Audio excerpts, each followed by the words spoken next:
Selamat pagi atau berbagai sapaan untuk kalian yang menonton. Selamat siang, selamat sore, dan selamat malam. Saya ingin memulai dengan pertanyaan sederhana. Apa hal yang pertama kali terlintas di pikiran kita ketika mendengar kata banjir? Mungkin sebagian besar dari kita langsung membayangkan hujan yang deras, jalan yang terendam, kendaraan yang tidak bisa lewat, atau bahkan rumah yang kemasukan air. Sekarang saya ingin bertanya kepada kalian. Siapa di sini yang pernah melihat atau mengalami banjir secara langsung? Bisa angkat tangannya. Oke, terima kasih. Kemungkinan besar banyak dari kita yang pernah mengalaminya. Karena di Indonesia, banjir bukan lagi kejadian yang jarang terjadi. Hampir setiap tahun kita mendengar berita yang sama. Rumah dan jalan terendam, aktivitas masyarakat terhenti, dan banyak orang harus mengungsi. Namun saya sering bertanya-tanya, apakah banjir ini benar-benar hanya disebabkan oleh hujan yang deras? Atau sebenarnya ada faktor lain yang membuat banjir semakin sering terjadi? Jika kita melihat lebih dalam, banjir ternyata bukan hanya soal hujan, melainkan banyak faktor lain yang berperan. Misalnya, perubahan tata guna lahan, pembangunan yang tidak memperhatikan daya dukung lingkungan, berkurangnya ruang terbuka hijau, hingga sistem drainase yang tidak mampu menampung volume air yang semakin besar. Coba kita bayangkan bersama. Tanah yang dulunya bisa menyerap air kini tertutup oleh beton dan aspal. Sungai yang dulunya lebar kini menyempit. Karena apa? Karena pembangunan di sekitarnya. Saluran air yang seharusnya mengalirkan air hujan kini seringkali tersumbat oleh apa? Ya, oleh sampah. Saya sekarang ingin bertanya lagi.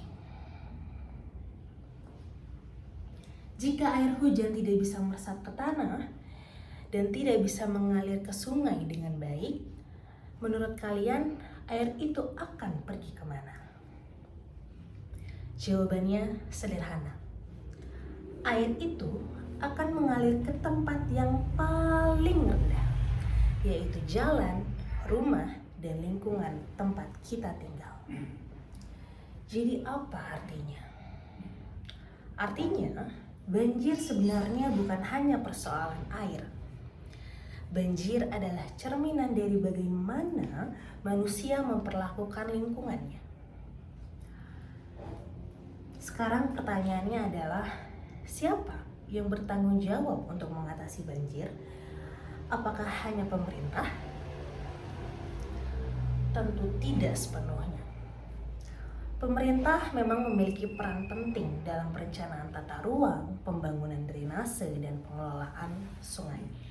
Namun, masyarakat juga memiliki peran yang tidak kalah penting. Hal-hal sederhana seperti tidak membuang sampah sembarangan, menjaga saluran air tetap bersih atau tidak tersumbat, dan mendukung keberadaan ruang terbuka hijau sebenarnya dapat membantu mengurangi resiko terjadinya banjir. Kemudian, saya ingin mengajak kalian untuk membayangkan. Bayangkan jika setiap kota memiliki ruang terbuka hijau yang lebih banyak. Bayangkan jika air hujan dapat kembali meresap ke tanah. Dan bayangkan jika kita semua memiliki kesadaran yang sama untuk menjaga lingkungan. Mungkin perubahan itu tidak terjadi dalam satu malam. Namun, setiap langkah kecil yang kita lakukan hari ini akan menentukan kondisi lingkungan kita di masa depan. Dan saya ingin meninggalkan satu pertanyaan untuk kita semua.